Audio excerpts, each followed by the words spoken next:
बहुत early age में अफजल साहब ने helping people and thinking about those जिनके बारे में कोई नहीं सोचता है उसके बारे में स्टार्ट कर दिया था। और वहाँ से आकर के हमने काम सीखा और उस एनजीओ के साथ जुड़ करके हमने काम सीखा और कई लोगों तक के, क्योंकि वो एनजीओ हैदराबाद में रजिस्टर्ड था, तो मुंबई और हैदराबाद में दोनों जगह काम होता था। उसका अब जाना बहुत मुश्किल है क्योंकि उसके लिए फैसिलिटीज नहीं है, या तो उसको अपने बच्चे के लिए कमाना है।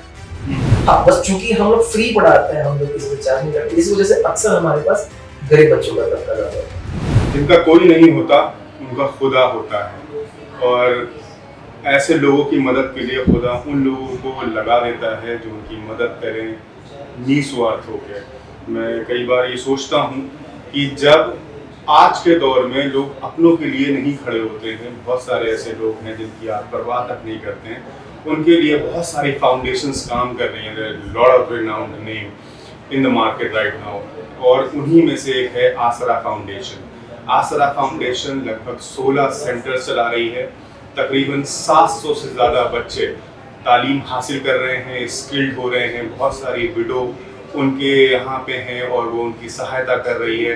आसरा foundation based in Mumbai and multiple इदारे हैं उनके झारखंड में, बिहार में, और उन्हीं के फाउंडर अफजल खान साहब आज हमारे साथ मौजूद हैं। सर, बहुत बहुत शुक्रिया हमें टाइम देने के लिए, और मैं तहे दिल से शुक्रिया करता हूँ आपका जो आप इस नोबेल कॉज में हैं। कुछ बताइए, I mean what inspire you to help those people जिनको हर जगह से सिर्फ निराशा हाथ करती है। जी सर, एक्चुअली कुछ चीज़ें ऐसी होती हैं ना जो आपके ज़िंदगी के साथ जुड़ जाती हैं, और उनका जुड़ने का खास कोई रीज़न तो होता है, लेकिन वजूहात ज़रूरी नहीं है। क्योंकि जब मैं एमबीए कर रहा था तो मेरे दिल में बार बार ये बात आती थी कि मैं मार्केटिंग कर रहा हूँ, मैं किसी कंपनी में जॉब करूँगा, उस कंपनी का फ़ायदा होगा, तो क्यों ना ऐसी कोई तंजीम हो, ऐसे कोई इदारे हों जिससे उन लोगों को भी फ़ायदे हो जिनका कोई ख्याल नहीं रखता। तो जब आप मतलब when you were in college, then you thought that you got to help people. जी बिल्कुल, एग्जैक्टली, आपने सही समझा।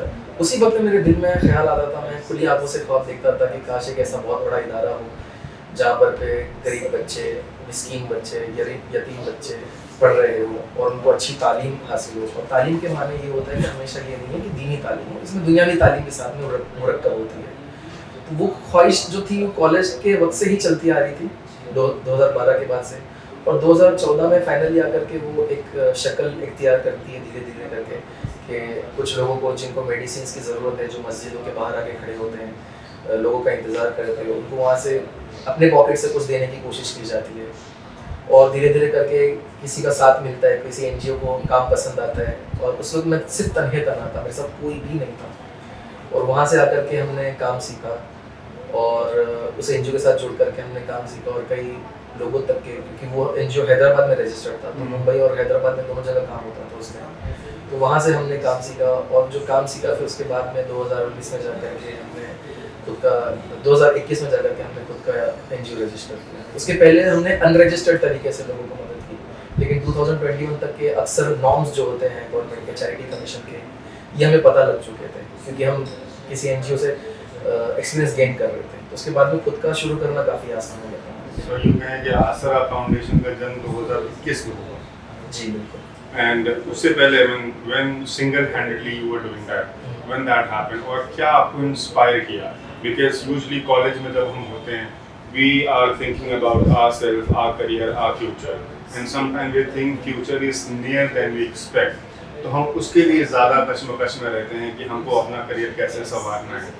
आज की जनरेशन के लिए ये बड़ा इबरत का चीज़ है कि आप जब कॉलेज में थे तब आपने सोचा what inspired you to be in that category and help people who is needy.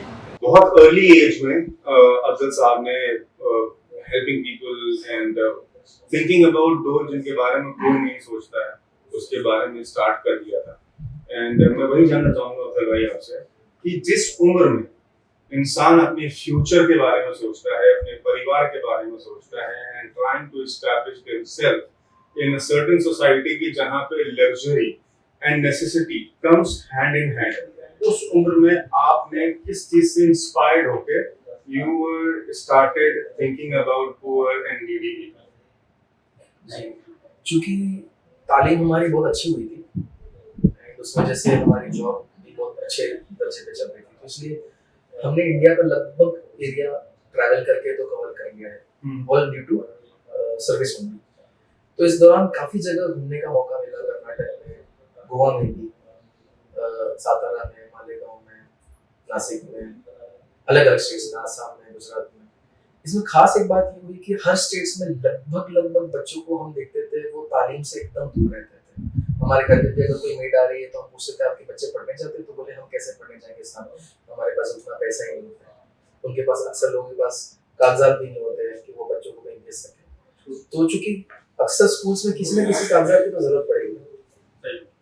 और इसी दौरान एक बड़ा फैक्ट ये हो गया कि रोहिंग्या के मुस्लिम्स जो आए हुए थे बर्मा से, और आपको पता है बर्मा में काफी बड़ा एक जीनोसाइड हुआ था, उसके बाद में जो बहुत सारे लोग आए थे उसमें आप यकीन जानेंगे कि एक वक्त में हम देखते थे कि 50-70 औरतें खड़ी होती थी, उनके साथ में कभी 100-150 बच्चे होते थे और एक भी आदमी नहीं दिखता था।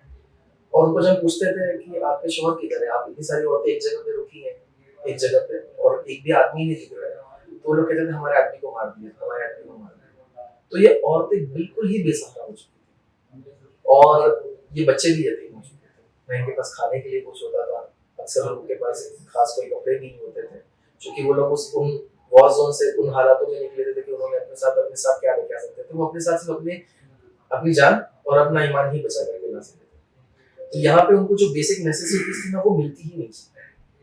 और मैं समझता हूँ कि इंडियन गवर्नमेंट पे भी एक बहुत बड़ा लोड है, चाहे किसी की भी गवर्नमेंट हो, हमारी पॉपुलेशन बहुत बड़ी है, इसमें लोड तो बहुत बड़ा है।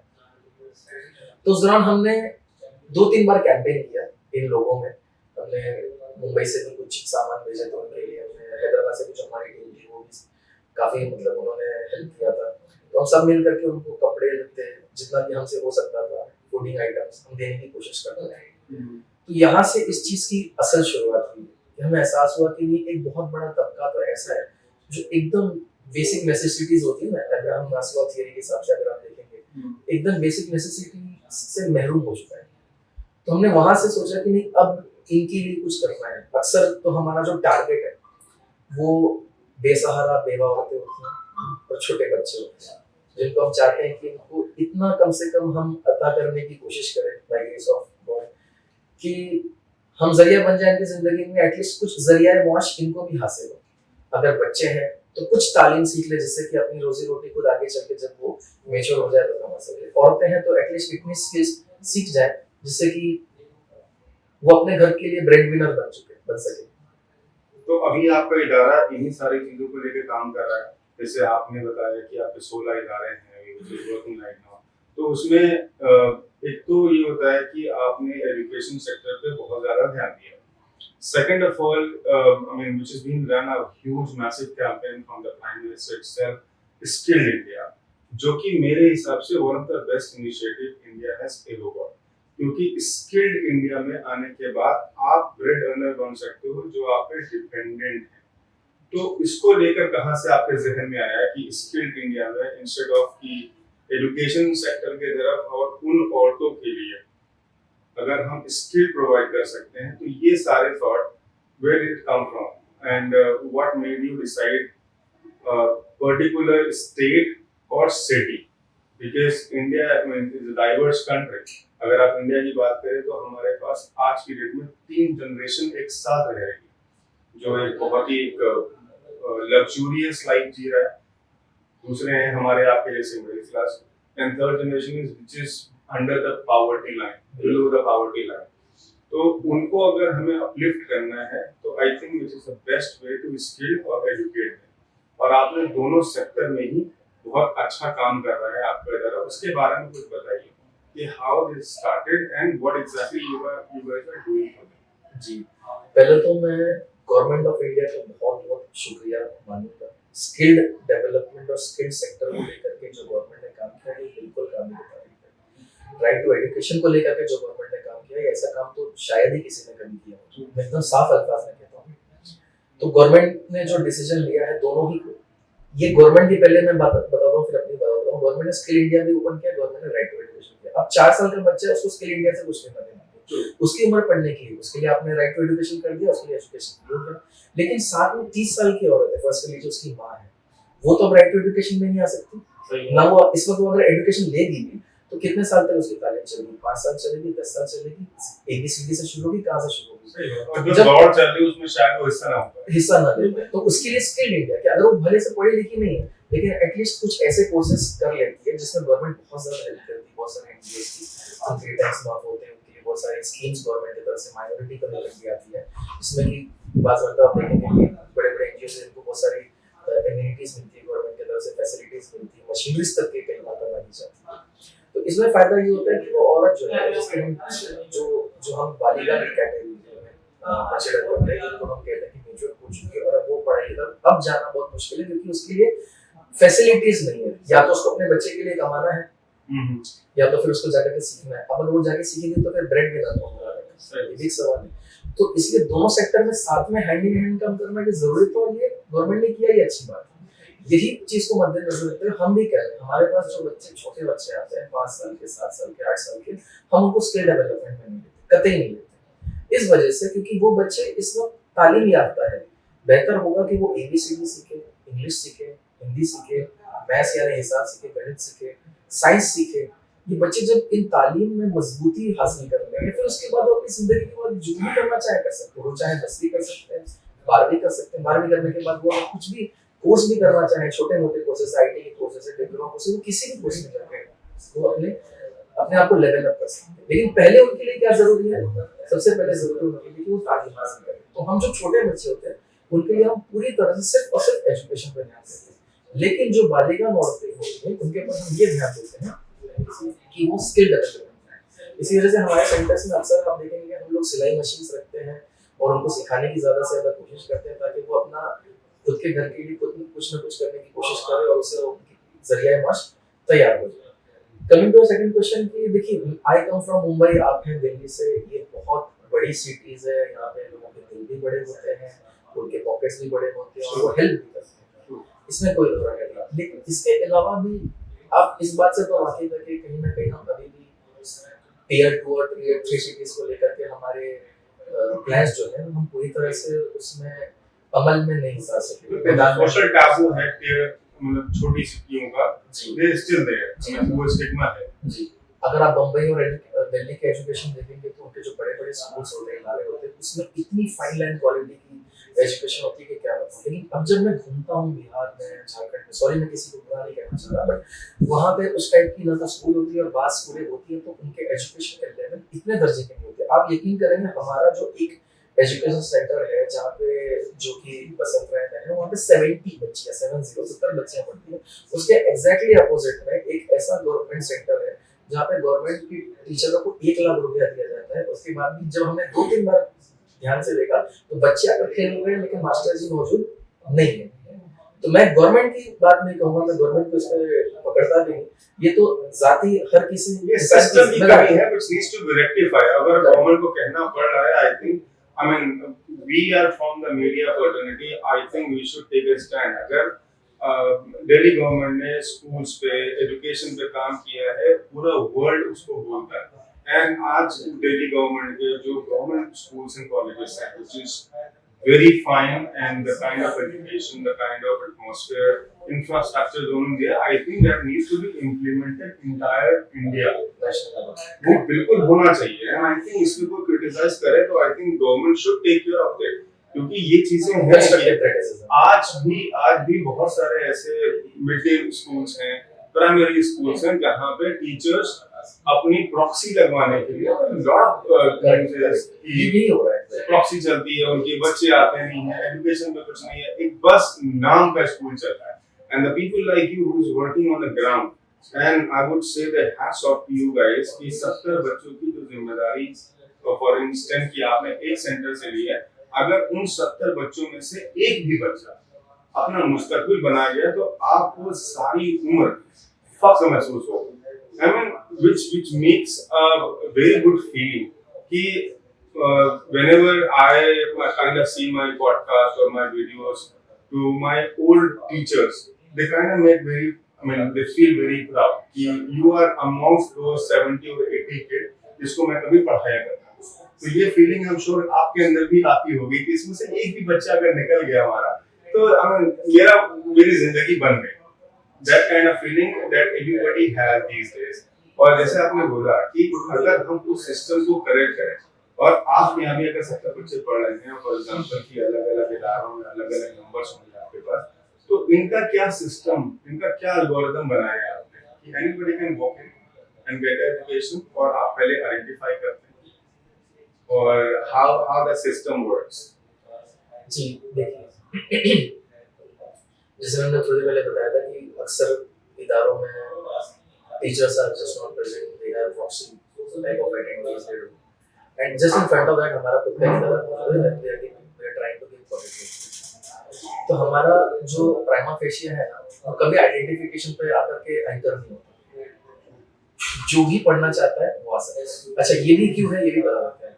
जब मैं खुद जानता हूँ कि हम सबसे fine and quality of education देते हैं हमारे बच्चों को, तो मैं ये सब गरीबों के लिए हमारे पास बास बच्चे ऐसे हैं जिनके parents decent type of earning कर रहे हैं, और जो वो खुद भी अगर चाहते हैं तो डोनेशन दे सकते हैं इदारे को, अगर वो चाहे।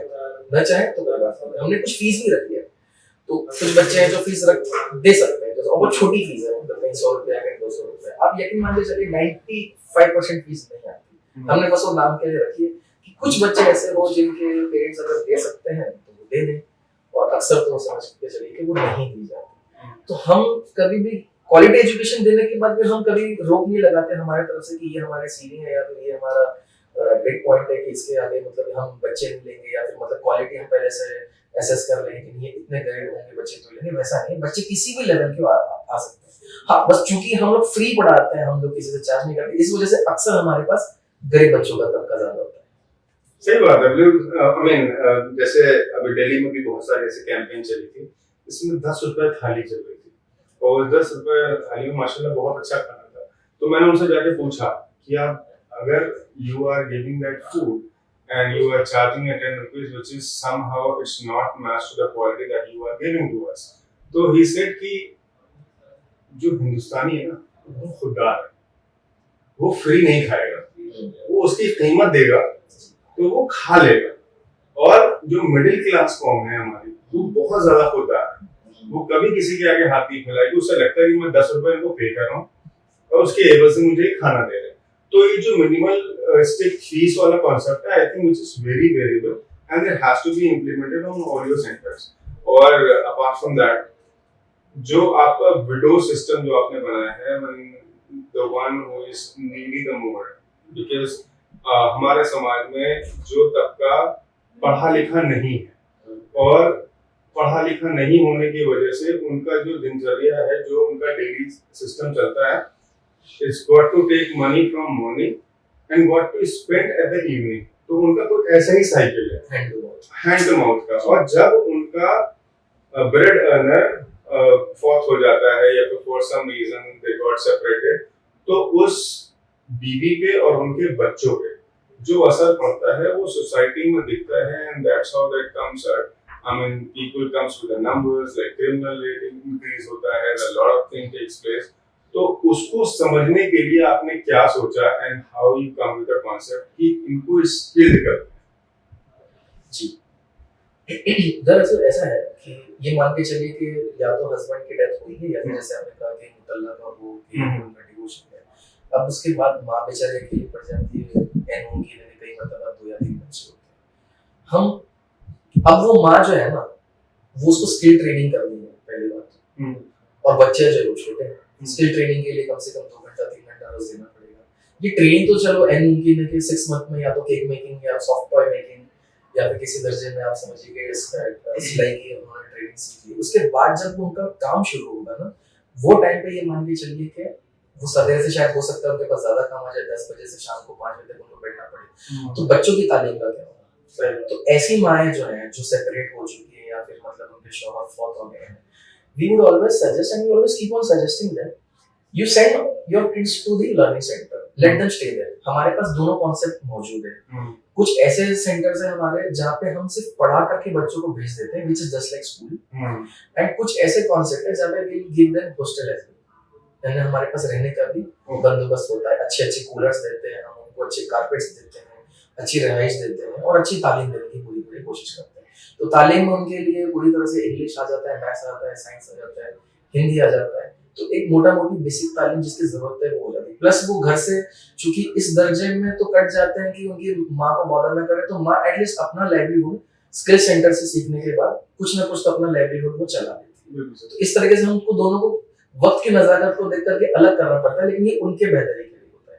बिल्कुल। और इस महंगाई के दौर में जहाँ पे अपना खर्चा चलाना मुश्किल होता है, आई नो कि जब आप एक मिशन पे हो तो God help those who help themselves, वो एक असबाब बनते जाते हैं, but it's a very large number when you are talking about a 700 people that you guys are taking care of. How you guys manage this? कितना खर्चा आता है? I mean, how your financial calculation works? Ji, actually we are a team of at least 100 people and not more than that, and it is a very small circle. People donate from their end. Most of them are friends, relatives. In fact, many of them are business vendors, clients as well. As a matter of fact, people donate, and that's how we use it. So, as I said, that there are some women to whom we teach skill centers. That is for somebody who can earn their bread. Number one, there are kids who are at the moment not educated, not literate. So we try to teach them and educate them. ये हो गया दो तबका। इसके अलावा एक ऐसा तबका है जो इतना बूढ़ा है, इतना कमजोर है या फिर माजूर है, फर्स्ट कर लीजिए हैंडीकैप, कि अब वो ना तो एजुकेशन ही ले सकता है और ना तो स्किल डेवलपमेंट कर सकता है। तो उनके लिए हमने सीधा सीधा फ्री राशन सिस्टम रख दिया है। एटलीस्ट देयर 20-25 फैमिलीज जिनको फ्री राशन मंथली, आज से नहीं कोविड के पहले से जा रहा है। कोविड में भी बाय ग्रेस ऑफ गॉड ऐसा हुआ कि अल्हम्दुलिल्लाह हम लोग ने कुछ 1500 फैमिलीज को वो टाइम पे राशन तकसीम किया था। और तब से जो कुछ फैमिलीज हमारे साथ बन गई जिनको हम देख रहे थे कि नहीं ये तो ना इनके बेटे हैं, ना इनके घर के साथ में कोई काम करने वाला, और ना इनकी इतनी उम्र है। मुझे भी याद है एक 81 ईयर ओल्ड वुमेन थी, वो काठी लेकर के चलती थी और हम उनसे हर बार कहते थे कि माँ जी आप बताइए कि आपको घर किधर, हम आके पहुंचा के देंगे। लेकिन वो बेचारी इतनी हयादार थी कि उसे हया लगती थी कि मेरे पास कोई आकर के दे। तो वो हमसे कहती थी नहीं बेटा आप इधर आ जाइए फलाना जगह पे, मैं आके ले लूंगी। बात मतलब एक बार ऐसा हो गया कि मैं कई बार ऐसा होता है कि मैं हर चीज हमारे लोगों से नहीं कर रहा हूँ, कुछ चीजें हम खुद अपनी आंखों से भी देखना चाहते हैं। तो ये एहसास हुआ कि स्कूटी पे जाने के बाद मैंने कहा, मैं था मेरा दोस्त था, उन्होंने कहा कि नहीं ये स्कूटी पे आगे हम राशन रख लेते हैं क्योंकि बड़ा सा राशन का आप कैसे उठाएंगे। तो हम कम से कम 1 से 2 किलोमीटर स्कूटी धीरे धीरे चलाते रहते और चला रहे थे और वो बूढ़ी माँ चल रही थी। और उसके बाद घर के करीब आ जाने के बाद उन्होंने कहा कि यहाँ से तो मैं अकेले ही जाऊंगी करके। तो ऐसे लोग होते हैं तो उनके लिए हम कुछ नहीं कर सकते, तो सीधा फ्री राशन सिस्टम होता है उनके लिए। या फिर अगर एजुकेशन हॉस्पिटलाइजेशन की जरूरत है, मेडिकल एड की जरूरत है, तो वो भी हम प्रोवाइड करने की पूरी कोशिश। सो आई मीन दैट्स कि कभी कोई ऐसा जुड़ना चाहता हो या फिर आपके एजुकेशन सिस्टम का पार्ट बनना चाहता हो या फिर आपसे जुड़ना चाहता हो, तो is there anything that you guys are open और कम्स ऑन दैट प्लेटफॉर्म कि जहां पे आके आप अपने बच्चों को एडमिशन करा सकते हैं या फिर डायरेक्टली उस सेंटर्स में जा सकते हैं या फिर कोई वन अंडर वन अम्ब्रेला आपके सारे इदारे हो जहाँ पे आपको कनेक्शन करा जा सकता हो? जी जी, देखिए हमारे 11 ट्रस्टीज हैं, खास करके हमारे जो एकदम खास है अली फेरिस करके हैं, नफीसा मैम है, हैदर है, अमन है, ये लोग भी हमारी तरह पूरी तरह से मार्केट में जुड़े हुए हैं। अब हमारा काम है वी आर जस्ट मीडिएटर्स। हम कहते हैं ना कि हम बस जरिया है आने वाला जो भी है खुदा की तरफ से आने वाला है और देना भी खुदा की ही मखलूक है। तो हम ओपन फॉर ऑल जो है ना वो दोनों साइड में, यानी कि जैसे हमने कहा कि एजुकेशन के लिए भी कोई आए तो हम इसे रोकते नहीं है। अगर कोई हमारे साथ जुड़ना चाहे, डोनेशन देना चाहे या हमारे साथ सिर्फ खड़ा रहना चाहे तो उसके लिए भी हम कभी किसी को रोकते नहीं। हमसे कांटेक्ट करने के लिए मेरा मोबाइल नंबर मैं शेयर कर देता हूँ आपको, और हमारी वेबसाइट है www.asrafoundation.in। अगर कोई हमारा सिस्टम भी है जिसमें हम डायरेक्टली ऑटोमेटेड ईसीएस जैसा होता है मंथली, वैसा ईसीएस जैसा सिस्टम रिकरिंग डोनेशंस के लिए भी हम वो भी छोटे डोनेशंस रखते हैं, कोई बड़े डोनेशंस नहीं, 500 300 1000 ऐसे छोटे डोनेशंस रखते हैं। हमारी वेबसाइट पे www.asrafoundation.in/donate पे जाकर के सब्सक्राइब कर सकते हैं, उनका नाम, ईमेल एड्रेस, फोन नंबर डाल के सब्सक्राइब कर लेंगे, ऑटोमेटिकली वो रकम हर महीने उनके पास है हमारे पास पहुंच जाएगी। Come on, Kevin. It's I think you have your own business too that you got to take care of it. So how do you manage? I mean, a lot of people think that because I mean, right now you inspire me for sure.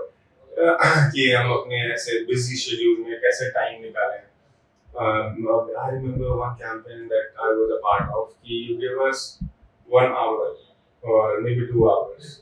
You cannot give a daily, just give us a 2 hours on weekly basis. तो इस तरीके की campaign that kind of very touch. और उसी के बीच में when you are doing your own stuff too, I think you are doing business and simultaneously you are doing this, helping those who is actually needed on ground.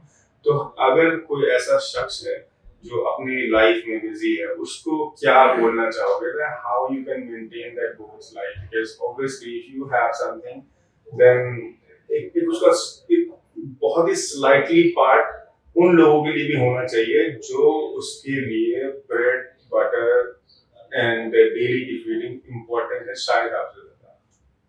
वो कैसे manage करा जाए? जी, आपका question बहुत स्ट्रेट और बहुत साफ और शफाफ है, और ये आई थिंक बहुत लोगों तक आपके जरिए से, थैंक्स टू यू, बहुत लोगों तक सही मैसेज पहुंचने वाला है। Because a lot of people say that कि यार मेरे पास तो टाइम नहीं है, and I think more than money, you got to feel that first. You got to feel the pain of those people who actually, I mean, struggling for the dough of the roti. तो उसके लिए बहुत important है। अगर आप feel नहीं करेंगे, because हम lot of campaign we see that कि फाउंडेशंस की we see videos, but sometimes we see that कि maybe they are true, maybe they are false, a lot of questions come in our head. लेकिन मुझे ऐसा लगता है कि अगर 10 में एक भी सही है और आपने 10 को पैसा दिया, एक भी आदमी ने आपके दिए हुए पैसे से अगर अपना खुराक मिटा लिया और उसकी भूख खत्म हो गई, I think that is worth it. I mean, that's my perspective of life, and I really want to hear from your side because you are on the ground और आप उस चीज को जी रहे हो। जी जी, हकीकत यही है।